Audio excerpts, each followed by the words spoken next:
Lance, a couple of rookies who are really, really good, one on each side of the ball for the Texans. Let's start with the quarterback, C.J. Stroud, guy that the Browns didn't get to see the first time. He's probably going to be the offensive rookie of the year. Take us through what you have seen from C.J. Stroud when you break down what he has done this year. Well, first thing you see his ability to process information. And, coming out, there's a number of people said that he struggled with processing of information. And can't do that in a Ryan Day offense. Whether you like Ryan Day or not, his offense is very complex in what they do. He understands what he sees. And the term I hear all the time with C.J. Stroud is throwing people open. That comes from understanding where the defenders are, which means you understand what the coverage is. And when you do that, you can lead people into spots. That's why he only has 5 interceptions, because he's very smart with the football.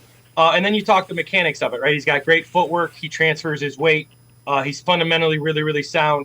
He moves his feet very well. There's a lot of things he does very well, and I've heard, him and Will Anderson have changed the culture that I hear a lot. But really, for me, they're really good football players. You can have a really good culture when you have really good football players, and that's what it comes down to. And I've heard that a lot with the Browns, and chemistry means something, but chemistry doesn't mean anything if you're not a good football player. And these two are really good football players. All right, this first clip, kind of what you have been talking about with footwork and accuracy and processing. Take us through it. Well, like you said, he's got elite footwork, his process, his anticipation, his accuracy, his arm talent, his weight transfer, confidence. So what you like here is he's going to work from left to right. And as he works left to right, the thing I like is watch his feet. His feet will transfer from left to right. Not big movements, short, quick little movements. And then you see the weight transfer. So he's reading coverage, he's moving from left to right, and then he's got a really elite arm because of the fact that he's on time. Very much like Joe Flacco in terms of he throws a catchable ball. So a guy like Nico Collins is a much better receiver because he gets the ball where he can catch it. And Stroud throws a very catchable ball, whether it's a deep ball, an underneath ball. He's not always throwing it, 100 miles per hour, very catchable. He's very elite in everything he does. This is going to be a difference this week, though, because he's going to face a defense that's not going to let him do this, kind of sit there and process. He's going to have to make plays quickly because the Browns are coming. Yeah, the other thing that jumps out at that first clip that we looked at there is that pocket. He got a lot of room to work and a lot of time to throw. Take us through this next one, what you see in this next clip. So here you're going to get 21 personnel. You get two backs, tight end, and they're in a run set here on first down. And what you get, here's the idea of throwing people open. So this is a coverage where the Saints got 8-9 in the box, and he understands that this void over here on the left side at about 20 yards. So very good off play action. Again, very good footwork, weight transfer, can do all the things you need to do physically as a quarterback. Mentally, he's really, really sharp, and he understands pre-snap where this hole is going to be, and just throws his receiver open. Very, very easy throw. This is kind of a play concept, too. By being in 21 personnel, you get everybody down in the box. Good play action, easy throw for Stroud here. Yeah, again, you see a lot of time to get back and set up, so it'll be interesting to see. All right, take us through this next clip, what you see in this one.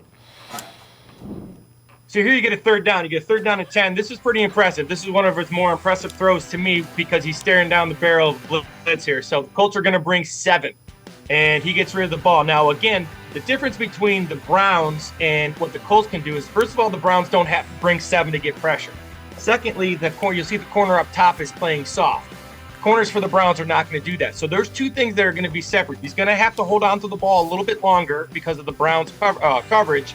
And that coverage, he's also going to have to worry about underneath coverage because they'll have linebackers because the Browns create pressure with 4 or 5. Most of the time just with 4. So he's going to see this type of pressure, but the secondary is going to be a lot more sound and a lot more, they're going to match the pressure up front. So it's going to be a whole different thing that he's seen. This is the best defense he's going to see by a long shot. Yeah, and that one is impressive. That time there was not a lot of time to throw. He gets it out on target. All right, let's take a look at the fourth and final clip of C.J. Stroud and what you see here.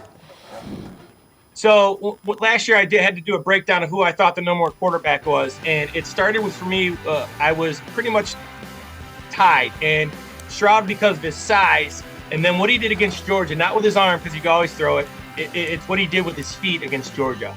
Because Georgia obviously is not an NFL caliber defense, but they're as good as a defense as a college can offer. And his ability to make plays with his feet are going to be necessary if the Texans are going to have success this week. He's going to have to make plays. He's going to have to make that crucial third down pickup. He's going to have to scramble within the pocket. So this is the scariest thing about him for the Browns, in my opinion, his ability to move his feet and make plays on the ground.